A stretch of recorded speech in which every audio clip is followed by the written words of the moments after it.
오늘은 교회 절기상으로 대림절 첫 번째 주일 이렇게 부릅니다. 그래서 대림절, 대강절 뭐 이렇게 부르기도 하는데 성탄절이 오기까지 한 달 전에 미리 교회가 그 일들을 준비하는 시간들이 바로 이 대림절입니다. 그 뜻에는 어떤 내용이 담겨져 있냐면은 arrival 해가지고 도착이라고 하는 의미가 담겨져 있는 단어가 이 대림절입니다. 우리가 공항에서 반가운 얼굴이 도착하기를 기다리는 것처럼 우리에게 다시 오시기로 약속하신 그 예수님을 기다리는 절기, 그 절기가 바로 이 대림절입니다. 그래서 우리가 지금 이 대림절을 지키고 기다린다 이렇게 말하는 것은 2000년 전에 이미 이 땅에 오신 예수 그리스도, 또 그분을 기억하면서 또 이 땅에 다시 오실 그 그리스도를 기다리는 것입니다. 대림절 기간 동안에 성도들은 4번의 주일을 지나게 되는데 이 기간 동안에 더욱 우리는 스스로를 돌보게 됩니다. 육신의 정욕을 따라서 육신의 일을 도모했던 일들을 이 기간 동안에는 더욱더 내려놓게 되고요. 또 자기의 이익만을 추구하며 살았던 그 모든 시간들을 돌이켜보고 회개하는 시간들을 갖습니다. 그것뿐만이 아닙니다. 이때는 우리들의 마음이 좀 더 풍성해지죠. 너그러지죠. 그래서 주님의 마음을 가지고 우리 주변의 어려운 이웃들을 돌아보고 또 그들을 돕는 시간이 바로 이러한 계절입니다. 그래서 우리가 이 대림절 기간 동안에 무엇을 하느냐, 이게 무슨 의미가 있느냐라고 얘기한다면은 그 오실 주님을 기다리면서 우리의 마음이 점점 예수의 마음으로 바뀌어져 가는, 그래서 그분을 닮아가는 시간이 바로 이 대림절이다라고 얘기할 수가 있습니다. 성탄절 우리가 다 기다리죠. 너무나 기쁜 소식입니다. 그러나 동시에 그 성탄절이라고 하는 그 의미에는 기다린다라고 하는 그 의미가 함께 그래서 담겨져 있는 것입니다. 그게는 인류의 소망이신 예수 그리스도를 우리가 기다리죠. 그리고 교회 회복과 우리 구속의 완성을 우리가 기다립니다. 그리고 이 자리에 있는 친구들도 그렇고 어린아이들은 어떻습니까? 마음의 소원이 하나 있는데 이 소원을 들어줄 그 아주 되게 익사이팅한 이제 그런 시간들을 기다립니다. 헨리 나우엔이라고 하는 분이 계십니다. 이분은 이제 캐톨릭 사제시기도 하지만 이제 최근에 있어서는 이분의 책들이 굉장히 우리 개신교 가운데 많이 읽혀지는 이제 그런 분이십니다. 이분이 쓴 책 중에서 유명한 책들이 많이 있는데 특별히 이분은 영성에 대해서 굉장히 관심을 가지시고 책을 많이 기록을 하셨습니다. 근데 제가 그분의 책 중에 영성의 길이라고 하는 책을 보다가 한 가지 좀 새로운 사실을 좀 발견하게 되었습니다. 우리는 지금 주님을 기다리죠. 우리 친구들이 성탄을 기다리는 것처럼 그 주님의 다시 오심을 기다립니다. 재림을 기다립니다. 그런데 우리만 기다리는 것이 아니라 하나님도 우리를 기다리고 계신다는 사실을 제가 그 책을 읽으면서 좀 깨달은 바가 있습니다. 그 책에 보면은 탕자 이야기를 기록하고 있는데요. 우리가 잘 알고 있죠. 이 탕자가 집을 나갔을 때 이 아버지는 탕자에게 어떻게 했습니까? 혼내지 않으셨습니다. 꾸짖지 않았어요. 벌 주지 않았습니다. 방탕한 탕자를 쫓아가서 그 아들을 잡아오지도 않았습니다.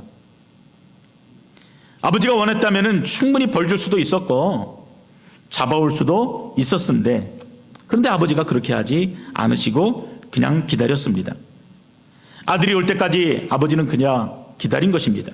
그리고 마침내 아들이 돌아왔을 때 아버지는 반갑게 맞아주고 또 그 아들을 품에 안고 이전에 가졌던 모든 영광과 권위를 다 회복시켜주는 내용이 이 탕자의 이야기입니다. 이처럼 탕자의 아버지가 아들을 기다리고 또 기다렸던 것처럼 우리 하나님께서 여전히 우리를 기다리고 계시다는 사실입니다. 하나님 우리를 그렇게 기다리세요. 오늘 이 자리에는 예수님을 뜨겁게 만나신 분도 계시고 제가 늘 볼 때마다 안타깝게 보시는 분들도 몇 분이 계세요. 어떤 분이겠습니까? 좀 뭔가 좀 특별한 계기가 있어서 주님을 좀 강력하게 만났으면 좋겠는데 그래서 그 입술로 하나님 나의 주님이라고 뜨겁게 고백하고 하나님 앞에 나왔으면 좋겠는데 그 한 방이 없어서 여전히 그냥 간절한 마음으로 교회 나오시는 분들이 계시기 때문에 그렇습니다. 근데 하나님이 여러분을 기다리고 계세요. 이것이 성탄의 의미입니다. 우리도 주님을 기다리지만 다시 돌아올 주의 백성들을 기다리시는 아버지의 마음이 이 성탄을 통해서 우리가 함께 느끼게 되는 것입니다. 우리는 그 하나님의 사랑을 다 알 수가 없어요. 그분이 어떤 생각과 꿈과 비전을 가지고 계신지를 우리는 알 수 없습니다. 일부만 알 뿐입니다. 그분이 보여주시고 나타내신 일을 통해서 우리는 그냥 조금 이해하고 있을 뿐이에요. 여러분, 하나님 얼마나 크십니까? 여러분 생각해 보셨어요? 우리 하나님, 내가 믿고 고백하는 그 하나님이 얼마나 크고 광대하신 분이신지 여러분 상상해 보셨습니까? 제가 제자반에서도 이 이야기를 잠깐 나누었는데, 요즘에 과학자들이 계속해서 이 우주의 넓이를 측량하죠. 빛이 1년 동안 가는 거리를 광년 이렇게 부릅니다. 1광년 이렇게 부르지요. 그런데 과학자들이 현재까지 밝혀낸 우주의 넓이는요 250억 광년이나 되는 그 거리입니다. 그런데 그 우주를 창조하신 하나님은 얼마나 크실까요? 그분의 생각이 얼마나 깊으실까요? 나를 사랑하고 나를 향해 가지고 계시는 그 계획이 얼마나 구체적이고 분명하고 변치 않는 확실한 말씀이시겠습니까? 이 헨리 나우엔의 글을 읽으면서 그것들이 느껴지는 것이에요. 그분의 능력은 죄로 가득한 이 세상을 홍수로 한 번에 쓸어버리실 수도 있고, 그분의 호흡만으로도 인류를 한순간에 멸망시킬 수도 있는데, 그분이 어떻게 하신다? 나를 기다리신다. 여러분, 그것은 사랑입니다. 우리를 사랑하기 때문에 그분이 기다리시는 거예요. 왜 기다리실까? 무엇 때문에 기다리실까? 우리가 그분의 마음을 다 알 수는 없지만 분명한 사실 한 가지는 그분이 나를 사랑하시기 때문에 여전히 그분이 나를 기다리신다는 것입니다. 오늘 우리가 함께 보게 되는 이 이사야서는요 총 66장으로 되어 있습니다. 줄문 안 돼요. 잠자면 안 됩니다. 66장으로 되어 있어요. 그래서 이사야서를 뭐라 그러냐면은 작은 성경이다 이렇게 부릅니다. 더 신기한 거는 무엇입니까? 이 66권이, 그러니까 성경 66권이 구약 39권과 신약 27권, 39, 27, 그래서 66으로 나누어지는 것처럼 이사야서가 그렇게 나뉘어집니다. 전반부 39장과 후반부, 앞에 분위기와는 전혀 다른 또 다른 27장이 그 뒤에 붙어 있어서 성경이 나뉘어지는 것과 똑같이 이사야서가 그렇게 나뉘어집니다. 이 전반부를 읽어보면은 이 전반부에는 심판, 죄, 이런 무서운 단어들이 막 등장하게 됩니다. 이스라엘의 역사, 그래서 너희에게 죄가 넘치고 하나님이 너를 심판하실 것이고 그러므로 너희에게는 예수 그리스도가 필요하다, 구원자가 필요하다. 이 내용이 1장부터 39장까지에 기록되어 있습니다. 그리고 40장부터는 마치 구약에서 신약으로 넘어가는 것처럼 반전이 이루어집니다. 메시아의 출현, 회복의 약속, 이스라엘의 찬란한 미래, 이러한 내용들이 마지막 66장까지 기록되어져 있습니다. 그래서 오늘 우리가 함께 보는 이 이사야서 40장은 어느 부분입니까? 앞에 두렵고 떨리는 그 심판의 메시지를 전해주셨던 그 내용 바로 다음과 이어지는 전환점이 되어지는 장이 이사야서 40장 말씀입니다. 먼저 1절의 말씀을 우리가 함께 보겠습니다. 너희의 하나님이 이르시되 너희는 위로하라, 내 백성을 위로하라. 자, 1절의 말씀에서 우리는 탕자의 아버지처럼 기다리시는 하나님의 마음을 보게 됩니다. 이 시대적인 배경은 바벨론의 포로로 끌려갔던 그 유다 백성들을 향해 들려주시는 음성이에요. 포로로 끌려갔던 자들이 어떤 음성을 가장 듣기를 원하겠습니까? 이 모든 포로 생활을 멈추고 끝내고 이제 자유의 몸이 되는 것, 그것이 이들에게는 가장 기쁜 소식이 될 것입니다. 그 소식을 듣고 싶어요. 그런데 가장 가까이에서 가장 근접한 그 좋은 소식은 무엇이냐면은 위로입니다. 그 긴 시간 동안에 깨졌잖아요. 상했잖아요. 다쳐있잖아요. 그러니 하나님으로부터 위로의 음성을 듣기를 원했습니다. 그래서 1절에 보면은 너희는 내 백성을 위로하라 하시는 그 따뜻한 하나님의 음성을 만나게 됩니다. 그런데요, 자, 이 말씀을 읽고 또 읽다가 이 위로보다도 훨씬 더 마음으로 뜨겁게 다가오는 한 단어를 발견하게 됐습니다. 여러분, 우리가 그냥 볼 때는요, 위로, 이 단어 우리가 참 좋아하는 단어잖아요.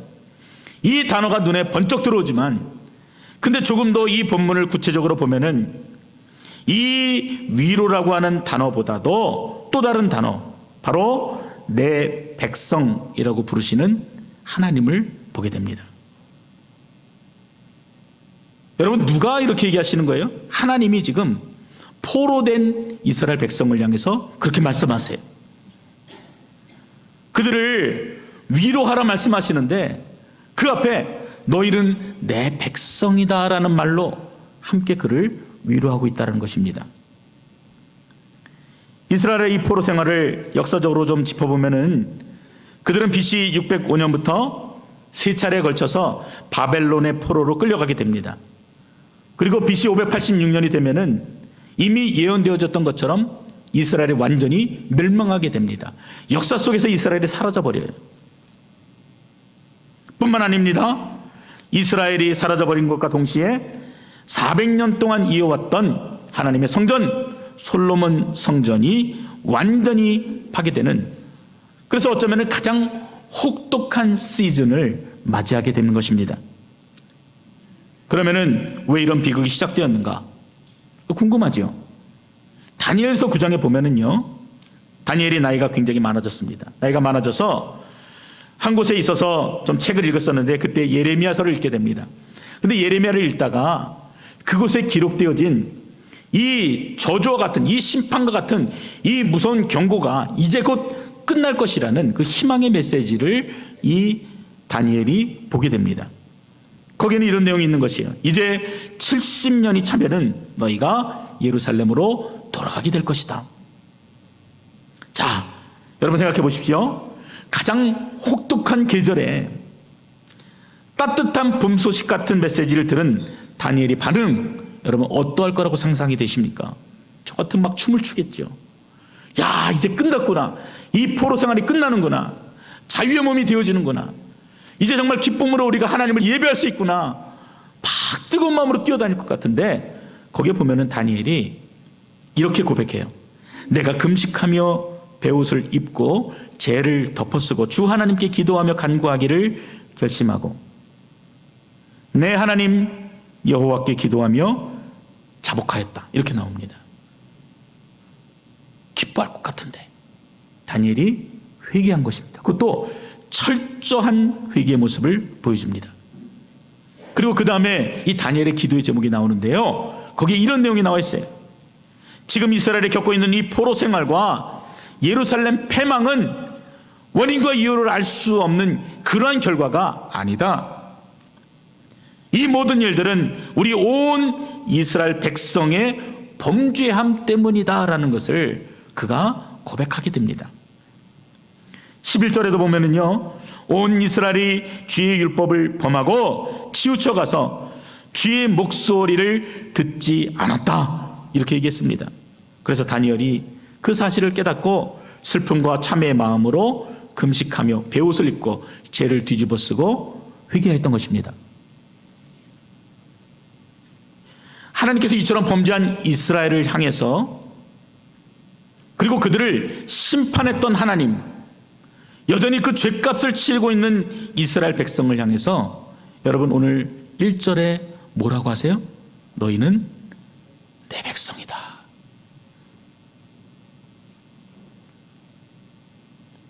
여러분 마음에 떨림이 있지 않습니까?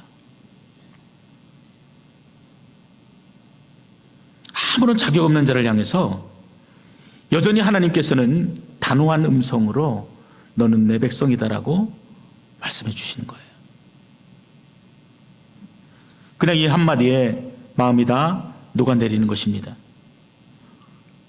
이스라엘은 당장 자신들의 문제가 해결되기를 원했고, 그냥 내가 상했으니까 내 마음이 위로받기를 원했지만 아버지 하나님께서는 그들과의 관계가 어떠한 관계였는지를 다시 확신시켜 주셔서 그 근본적인 상처들을 회복시켜 주신 것입니다.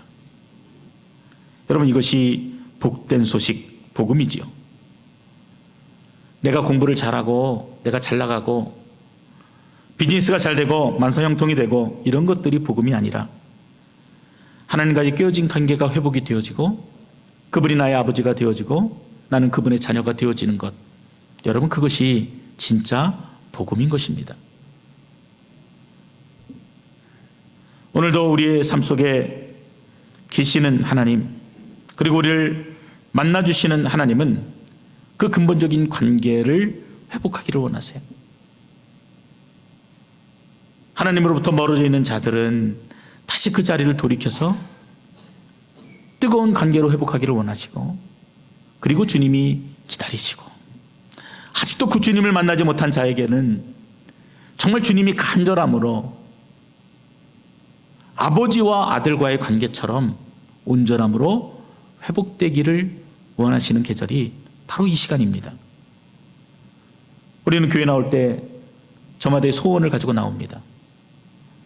마음의 위로를 바라기도 하고요, 또 경제적인 어려움이 있을 때는 이 문제가 좀 해결되기를 바라는 마음도 있고요, 또 자녀들과의 문제가 있으면은 그 문제를 주님이 좀 붙들어 주셔서 우리 가정이 복음으로 바로 세워질 수 있도록 하는 여러 가지 소원을 가지고 주 앞에 나오게 됩니다.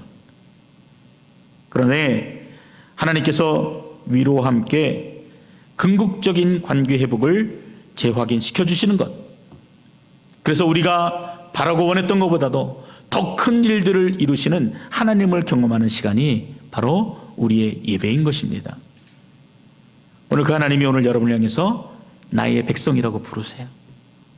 하나님, 저는 자격이 없는데 그래도 하나님이 흔들림 없이 너는 내 백성이야 이렇게 부르시는 게 오늘 이사야서가 우리에게 주고 있는 아주 귀한 메시지입니다. 여러분, 이 위로가 얼마나 따뜻했겠습니까? 풍성했겠죠.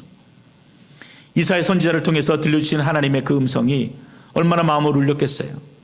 몸은 고달프고 포로 생활 가운데 있지만 어떠한 위로보다도 더 큰 위로를 지금 이스라엘이 받고 있는 것입니다. 오늘 본문에 보면은 이 하나님의 위로가요, 우리와는 다른 굉장히 특별한 위로의 모습으로 소개되고 있습니다. 한 세 가지로 좀 정리해 볼 수 있어요. 첫 번째는 하나님의 위로는 일방적인 위로라는 사실입니다. 3절 이하에 보면은 마침내 여호와의 영광이 나타나게 될 것인데 그날에는 골짜기마다 도두어지고 산은 낮아지고 고르지 아니하고 험한 곳은 평지가 된다는 이러한 내용들이 기록되어져 있습니다. 그런데 굉장히 독특한 위로입니다. 39장까지는 이스라엘의 죄를 낱낱이 지적하셨던 하나님이세요. 곧 무너질 것 같은 희망 없는 미래를 말씀하셨던 하나님이십니다. 그런데 40장에 들어서 전혀 다른 분이 말씀하시는 것처럼 죄로 가득한 이스라엘에게 난데없이 위로하시고 모든 일들이 평탄케 되어질 것을 말씀하시는 하나님의 음성을 듣고 있습니다. 그래서 이 내용을 잘 모르면은요, 하나님을 이렇게 이해하는 거예요. 야, 이분 참 독선적이시네. 이분 진짜 괴팍한 성격의 하나님이시구나. 이렇게 이해할 수밖에 없습니다. 그런데 이 말씀은 하나님께서 어떻게 하시겠다는 거냐면요, 1장부터 39장까지 그 모든 죄악의 현장을 완전히 덮으시고 기억도 하지 않겠다는 하나님의 일방적인 선포가 담겨져 있는 것입니다. 여러분, 저희 집에는요, 자녀가 셋 있어요. 근데 아이들이 이럴 때가 있습니다. 참 어쩔 때는 되게 미울 때가 있잖아요. 원하는 대로 좀 행하지도 않고 막 그래서. 근데 어떨 때 보면은요, 그런 자녀를 할지라도 이 아이가 눈앞에 보이면은요, 근데 제 마음이 눈 녹듯이 다 녹아버리고 다 용서하게 됩니다. 어떤 일을 저질렀다 할지라도, 그렇죠? 이 아이가 내 아이이기 때문에 그냥 보는 것만으로도 그 마음의 모든 생각들을 다 덮어버리는 게 부모의 마음이잖아요. 여러분, 하나님이 지금 40장에 보여주고 있는 메시지는요, 그 일방적인 사랑이 담겨져 있는 것이에요. 그렇게 심판하겠다, 준비해라, 메시아가 그래서 너에게 필요하다, 죄를 깨달아라, 경고의 메시지를 끊임없이 들려주시다가 40장에 가서는 그래, 내가 이제 너희의 이 모든 죄악을 기억도 하지 않을 거야. 나는 너의 하나님이고 너는 나의 백성이야. 그리고 내가 너를 위로해 주기를 원한다는 그 하나님의 일방적인 위로가 담겨져 있는 것입니다. 우리가 잘 아는 무디 목사님이 이런 말씀하셨어요.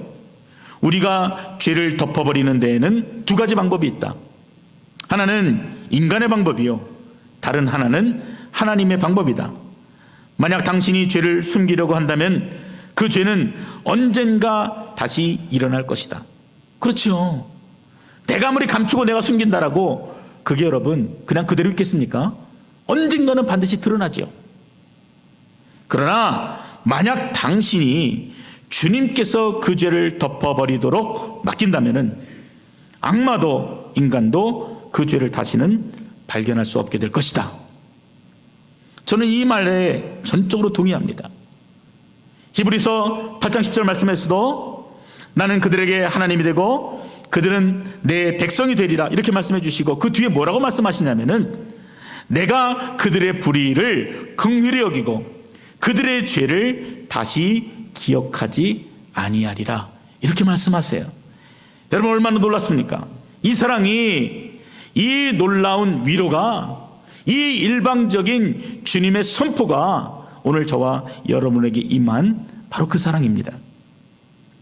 하나님께서는 죄인들을 용서하실 때 쉽게 말하면 하나님 마음대로 용서하세요. 그래서 우리가 자유함을 얻을 수 있는 것이에요. 다시는 기억지도 않으십니다. 저 같으면 어떻게 합니까? 이 사람의 죄가 큰지 가벼운지 막 판단할 거 아니에요.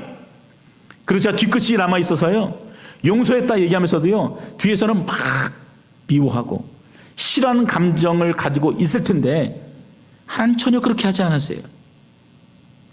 아들 예수 그리스도를 십자가에 못 박으시고 그리고 그 이후로 우리의 죄를 다시는 기억도 하지 않으시는 그 하나님이십니다. 완벽한 위로를 보여주시는 것이에요. 두 번째로 이 본문에 나타나는 하나님의 또 다른 위로는 먼저 다가오시는 위로입니다. 본문 9절부터 11절에 보면은 하나님은 이스라엘 백성에게 두 가지 독특한 명령을 내리십니다. 하나는 너는 높은 산에 오르라. 그리고 또 하나는 너는 거기서 힘써 소리를 높이라. 이렇게 말씀하세요. 그러니까 연결해 보면은 높은 곳에 올라가서 힘껏 소리를 질러 외치라. 바로 그런 명령입니다. 별로 어려워 보이지 않아요. 근데 지금 이스라엘이 처한 상황을 좀 염두에 두어야 합니다. 지금 이들은 70년 동안이나 포로 생활을 하고 있는 굉장히 비참한 삶을 살아가고 있어요. 고통의 시간들입니다. 근데 이런 자를 향해서 산에 올라가서 힘껏 외쳐라. 여러분 무엇을 얘기하라는 이야기겠습니까? 아이고 하나님 힘들어 죽겠습니다. 못 살겠습니다. 하나님 차라리 죽었으면 좋겠습니다. 여러분 이런 얘기를 하라고 하나님 그렇게 명령하셨습니까? 그것이 아니라는 거예요. 산에 오라라. 그리고 산 아래를 내려다봐라. 그리고 큰 소리로 천하를 호령해 보라. 여러분 할 말은 너무나 간단합니다. 너희들이 이제까지 본 것들, 경험한 것들, 하나님의 살아계심, 역사하심, 지금도 너희와 함께 하심을 저 높은 곳에 올라가서 아직도 하나님을 모르는 세상 사람들을 향해서 외치라는 것입니다. 선포하라는 것이에요. 하늘의 모든 영광과 존귀를 모두 다 버리시고 가장 낮은 그리고 천한 모습으로 오신 그 하나님을 외치라는 것이잖아요. 삶의 자리가 절망 가운데 계십니까? 오직 나를 만나기 위해서 이 땅에 오신 그 주님을 여러분들이 기억할 수 있기를 바랍니다. 힘들 때 다른 무엇이 내게 위로를 주는 것이 아니라 이미 나를 만나 주셨던 하나님, 이미 내게 먼저 다가오셨던 그 하나님을 기억하며 우리가 이겨내는 것입니다. 그래서 9절에도 보면은 이렇게 말씀하세요. 너희의 하나님을 보라. 10절입니다. 보라, 주 여호와께서 장차 강한 자로 임하실 것이요 친히 그의 팔로 다스리실 것이라. 보라, 상급이 그에게 있고 보응이 그의 앞에 있으며 그는 목자같이 양떼를 먹이시며 어린 양을 그 팔로 모아 품에 안으시며 젖먹이는 암컷들을 온순히 인도하시리로다. 아멘. 그 하나님을 보라는 것이에요.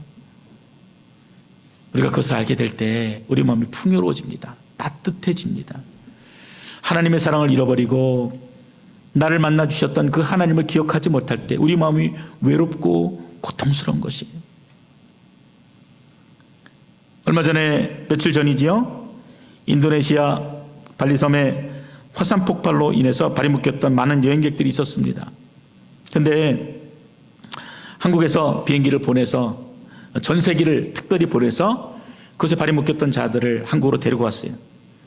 제가 이제 뉴스를 보니까 그 사진을 보니까 힘들었을 텐데 오랫동안 기다리느라고. 그래서 사람들의 표정이요 막 밝은 거예요. 막 웃고 막 어깨도 쫙 펴 있고요. 이러면서 오는 겁니다.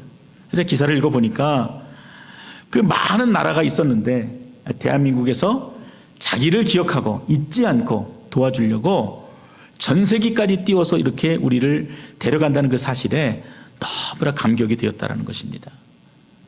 이처럼 나를 잊지 않고 기억해 주는 나라가 있음에도 우리가 감격하는데 나를 잊지 않고 이미 만나 주셨던 하나님을 우리가 제대로 만난다면 우리 마음이 얼마나 풍요롭겠습니까?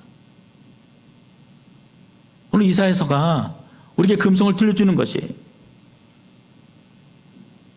지극히 높으신 하나님이 이미 오래전에 나를 만나기 위해서 그 높은 하늘 보좌를 버리시고 가장 낮고 천한 모습으로 그리고 제한된 인간의 모습으로 이 땅에 오셨다.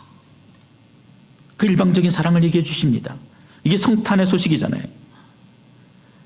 그 크신 하나님이 나를 직접 찾아오셨다는 이 소식보다 더 큰 위로가 없는 것입니다.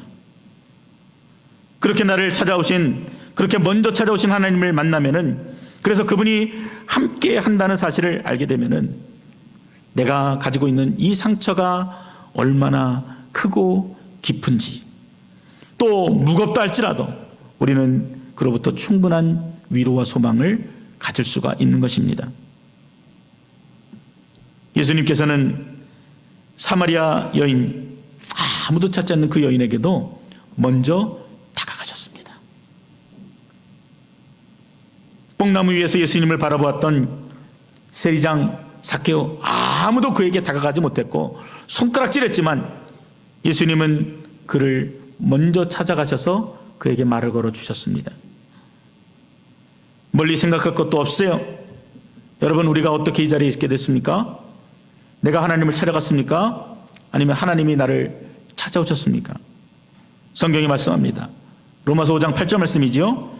우리가 아직 죄인 되었을 때에, 내가 여전히 죄인일 때, 내가 하나님을 여전히 찾지 않고 있을 바로 그때에 그리스도께서 우리를 위하여 죽으심으로 하나님이 우리를 얼마나 사랑하는지 그 사랑을 확증해 보여주셨다.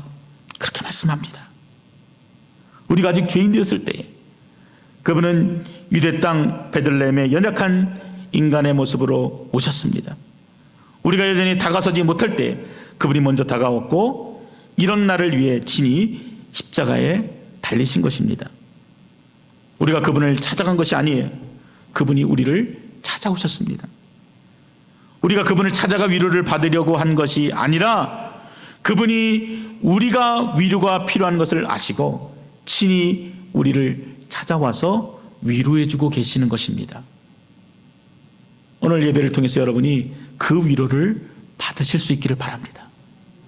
우리보다 먼저 이곳에 계셔서 우리를 위해서 예배를 준비하고 마치 큰 잔치를 준비해 주셨던 것처럼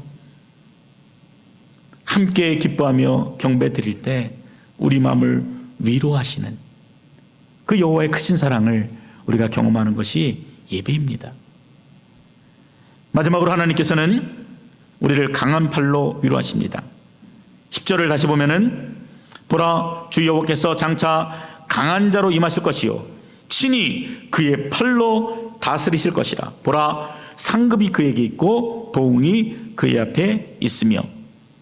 이 본문에서 강한 자로 하나님께서 임하신다는 것은요, 구속이라고 하는 굉장히 특별한 목적을 가지고 우리를 붙드시는 것을 말합니다. 구속은요, 우리 친구들은 잘 이해하기 좀 어렵겠지만 어떤 값을 주고 사는 것이에요. 그게 구속입니다.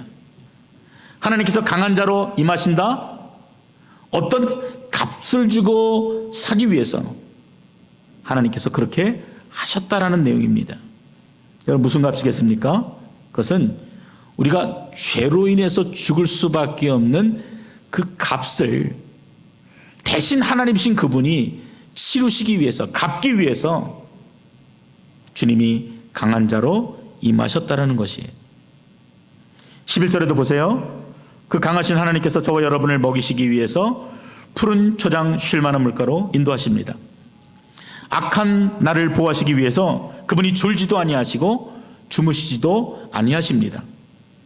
그래서 나를 향해서는 결코 강하지 않으신데, 그러나 죄의 구속에 있어서는, 죄의 값을 치르는 데 있어서는 철저하게 강한 자로 임하시는 그 하나님을 우리가 만나는 것입니다. 어떤 한 학생에게 꿈이 있었습니다. 피아니스트가 되고 싶었어요. 그래서 세계 곳곳을 다니면서 협연을 하고 순회 공연을 하고 싶은 것이 그 소녀의 꿈이었습니다. 그런데 대학에 들어가고 기업가에서 피아노를 연주하던 중에 오른팔 힘줄에 염증이 생기는 건염이라는 병을 앓는 바람에 팔에 있는 근육이 다 사라져 버렸어요. 그래서 졸업하기 위해서 반드시 해야 될 졸업 연주회까지 포기할 수밖에 없었습니다. 그래서 그녀는 전공을 바꿨어요. 음악사와 문학으로 전공을 바꾸어서 대학을 졸업했습니다. 이 학생은 하나님을 알고 있는 학생이었어요. 그런데 하나님이 내 꿈을 들어주지 않고 일방적으로 이렇게 바꾸셨다는 것에 대해서 굉장히 실망을 하고 수년 동안 주님께 반항하는 시간들을 보냈습니다. 그러던 어느 날 굉장히 더 어려운 공경에 처하게 되었을 때 이 학생이 하나님을 만나게 돼요. 여전히 자신을 붙들고 여전히 나를 지켜보시고 여전히 나와 함께 걸어가시는 그 하나님을 만나게 됩니다. 그리고 나서 이 학생이 자신의 모든 것들을 다시 한번 하나님 앞에 재의탁하게 됩니다. 그분의 능하신 팔을 의지하는 것이에요. 그리고 그분이 나를 움직이실 수 있도록 철저하게 자기를 비워드렸습니다. 놀라운 일이 벌어졌습니다. 힘줄이 없던 그 팔에 힘이 실나기 시작했습니다. 그리고 그녀의 소원처럼 결국에는 순회 연주의 꿈도 이루게 되었습니다. 그래서 나중에 그 소녀가 이렇게 대답합니다. 이제 내 자신의 명예를 위해서가 아니라 하나님의 영광을 위해서 연주할 수 있게 되었습니다. 하나님은 팔을 뻗쳐서 내 영혼을 소생시키셨고 내 팔에 힘을 주셔서 주님이 주신 은사로 하나님을 섬길 수 있게 하셨습니다.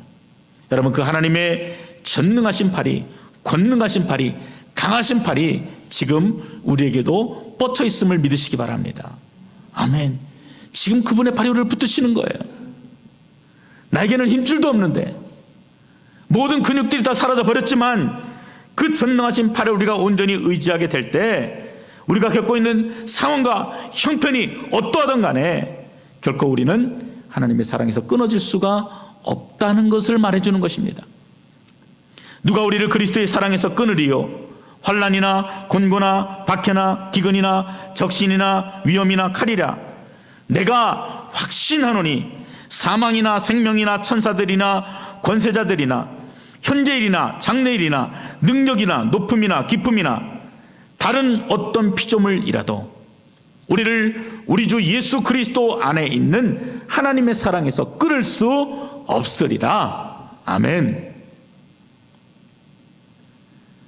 말씀을 정리합니다. 오늘 우리에게 말씀하시는 하나님은 나를 향한 일방적인 사랑으로 다가오시는 하나님이세요. 그리고 친히 그분이 먼저 나를 찾아오셨습니다. 여러분, 이 사실들을 꼭 기억할 수 있기를 바랍니다. 이 자리에 계신 모든 분들이 한 분도 빠짐없이 그 위로의 하나님을 만날 수 있기를 바랍니다. 그뿐만이 아니지요. 그렇게 먼저 다가오신 그분께서 그 강한 팔로 오늘도 나를 붙들고 계심을 확신하시기 바랍니다. 그런 믿음이 있을 때 우리가 넉넉히 이 어려움들을 이기고 주님 앞에 온전한 경배와 찬양의 예배를 드리게 되는 것입니다. 그 위로의 하나님을 만난 자들에게는 하나님이 큰 선물을 준비해 두고 계세요. 40장 마지막 절에 기록되어 있는 말씀입니다. 오직 여호와를 앙망하는 자는 새 힘을 얻으리니 독수리가 날개 치며 올라감 같을 것이요 다른 박질하여도 곤비하지 아니하겠고 걸어가도 피곤치 아니하리라. 여러분, 순서를 바꾸면 안 됩니다. 그 하나님을 먼저 알게 될 때, 그 위로를 받고 마음으로 믿게 될 때 우리에게 이러한 놀라운 영광의 시간들이 주어지는 것이에요. 나에게 먼저 다가오시고 그 강한 팔로 죄의 권세로부터 해방시켜 주시고 참 자유를 주신 그분을 만날 때, 그 위로의 하나님을 경험하게 될 때, 이처럼 독수리의 날개치며 올라간 같은, 그래서 다른 박질하고 그리고 걸어가도 피곤치 아니하는 놀라운 하나님의 능력을 경험하게 되는 것입니다. 성탄에 무르익어가는 이 계절에 여러분 그 하나님을 꼭 만나시기를 바랍니다. 한 분도 빠짐없이 만나셔야 됩니다. 뜨겁게 만나실 주님을 사모하시기 바랍니다. 우리가 예배 전에 찬양하면서 제가 잠깐 여러분에게 말씀드렸던 것처럼 어떤 철학자는 인간이 배고픔으로 인해서 내가 생존해 있다는 것을 느낀다 그래요. 그리스도인들에게는 무엇이 되겠습니까? 내가 영적으로 갈급함이 있다는 것으로 우리의 생존을 확인하는 것입니다. 예배 때마다 그 하나님을 구하시고 삶의 자리에서 구하시고 여러분이 간절히 소망하실 때 주님이 반드시 여러분들을 만나 주실 것입니다. 그 하나님을 소망하시는 여러분 되시기를 주님의 이름으로 축원드립니다. 기도하겠습니다. 아버지 하나님, 그 크신 넉넉한 팔로 우리 모두를 안아주시기를 원합니다.